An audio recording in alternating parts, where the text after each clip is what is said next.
Slick back.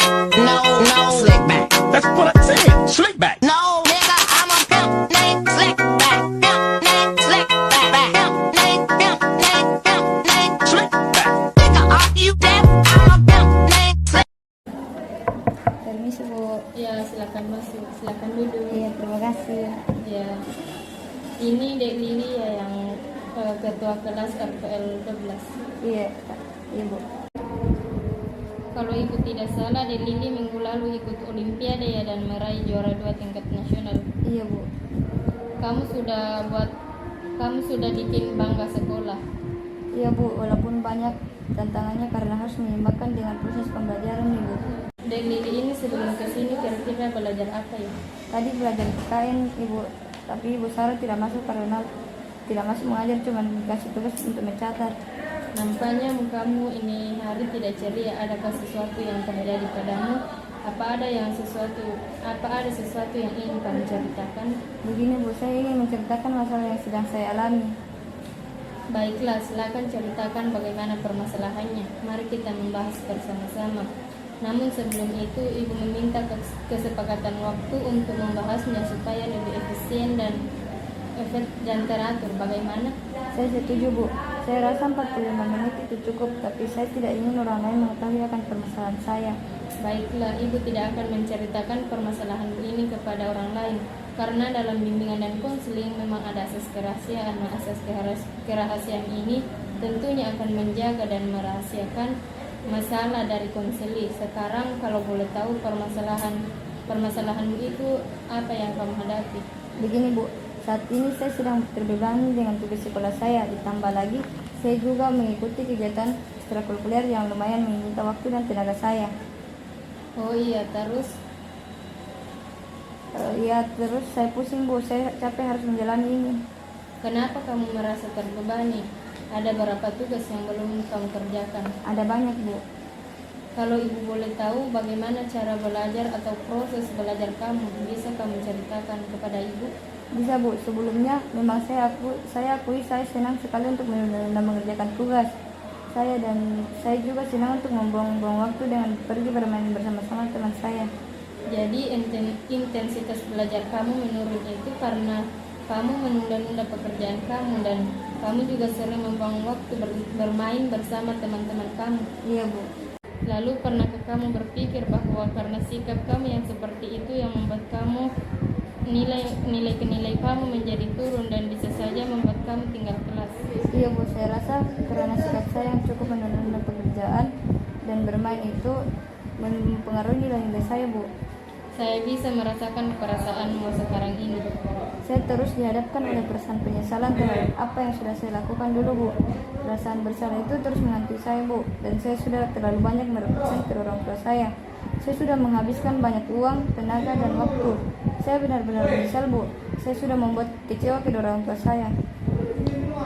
Sekarang ini kamu sudah kelas 12. Tahun demi tahun kamu sudah lalui dari awal mula kamu mengikuti seleksi masuk sekolah dan sampai akhirnya kamu menjadi siswa yang sebentar lagi akan melanjutkan kuliah. Orang tuamu pasti begitu mengharapkan bahwa hatinya bisa lulus dengan baik, seperti manusia yang jelas pernah mengalami keadaan sulit dalam hidupnya, seperti yang kamu alami saat ini. Tapi percayalah bahwa di balik semua problem hidup pasti ada jalan keluar untuk menemukan apa itu arti sebuah kebahagiaan. Saya bingung Bu, harus bagaimana Bu? Baiklah, sekarang silakan kamu mengutarakan semua perasaanmu, hal-hal yang mengenai permasalahanmu yang kamu hadapi sekarang.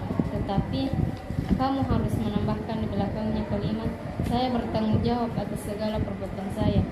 Kalau Ibu contohkan, saya kalah dan saya bertanggung jawab atas kekalahan saya itu. Kamu bisa? Bisa Bu, saya merasa kecewa dan saya bertanggung jawab atas kekecewaan saya tersebut. Saya merasa nilai saya rendah dan saya bertanggung jawab atas nilai saya yang rendah itu. Saya merasa intensitas belajar saya rendah dan bertanggung jawab atas hal itu. Baiklah, apakah hanya itu saja perasaan yang ingin kamu sampaikan? Iya Bu, hanya itu. Lalu bagaimana perasaanmu sekarang ini? Ya Bu, saya merasa sadar akan tanggung jawab saya sendiri Bu, karena memang kesadaran tersebut berasal dari diri saya. Jadi kamu merasa sudah sadar akan perasaan-perasaan yang mungkin kamu ingkari selama ini? Iya Bu, saya sudah sadar akan perasaan saya yang keras selama ini Bu. Jadi saya merasa bertanggung jawab atas segala hal yang saya buat Bu. Jadi kamu sudah menyadarinya. Kalau boleh tahu perasaan seperti apa yang kamu rasakan? Perasaan saya mengenai keadaan buruk ini adalah akibat dari kebiasaan saya.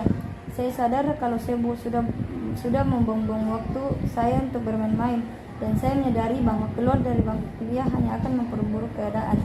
Jadi sekarang kamu sudah mulai sadar setelah pengungkapan perasaan disertai dengan rasa bertanggung jawab tadi, benar seperti itu? Iya Bu. Baiklah, kalau seperti itu, sepertinya waktu pertemuan kita hari ini sudah hampir berakhir. Untuk mengoptimalkan waktu yang tersisa, bisakah Dek Lili menyimpulkan pokok-pokok pembahasan kita dan bagaimana menurutmu untuk solusi kedepannya agar nilai-nilai kamu mengalami peningkatan dan tidak merasa terbebani? Ya Bu, mungkin kedepannya saya akan mengintrospeksi diri terlebih dahulu atas permasalahan saya ini, dan saya harus sadar bahwa penurunan nilai-nilai saya disebabkan karena saya suka menunda pekerjaan dan sedang membuang-buang waktu. Mulai dari sekarang saya harus bisa membagi waktu antara belajar dan bermain bersama teman. Saya juga harus menghilangkan kebiasaan saya yang suka menunda pekerjaan. Baiklah, itu merupakan solusi yang sangat bagus. Sekarang jika kamu menerapkannya pada diri kamu saat ini, supaya nantinya kamu bisa lebih fokus pada belajar di saat kamu kuliah, dan fokuslah dengan apa yang ada pada saat sekarang ini. Tidak perlu berlarut-larut menyesali apa yang telah terjadi. Jadikan itu sebagai pembelajaran, dan jadikan harapanmu sebagai penyemangat kamu untuk terus menjadi pribadi yang lebih baik. Iya Bu, saya akan sungguh-sungguh berusaha. Sangat bagus, karena kamu telah mengerti berencana apa yang akan kamu lakukan untuk menghadapi masalah tersebut. Lalu bagaimana perasaanmu? Pastinya saya merasa lega Bu, dan juga merasa agak baikan. Nampaknya tak lama lagi masalah saya ini bisa saya selesaikan. Baiklah, semoga apa yang kamu cita-citakan bisa tercapai dan kamu bisa membahagiakan kedua orang tuamu. Setelah konseling ini, kamu bisa berkonsultasi kepada ibu, karena ibu akan selalu memberikan kesempatan kepada siapa yang ingin berkonsultasi. Mungkin hanya itu saja. Apa ada masalah lain yang ibu yang menceritakan pada ibu? Tidak Bu, mungkin itu saja. Baiklah, kalau seperti itu, konseling ini ibu akhiri. Mungkin untuk kedepannya, jika ada permasalahan lain yang ingin kamu ceritakan kepada ibu, silakan datang saja ke ruangan ibu. Iya Bu, saya sangat berterima kasih mau membantu saya. Sekarang saya sudah cukup lega dan semangat lagi. Sama-sama, syukurlah kalau memang begitu. Saya permisi dulu Bu. Ya.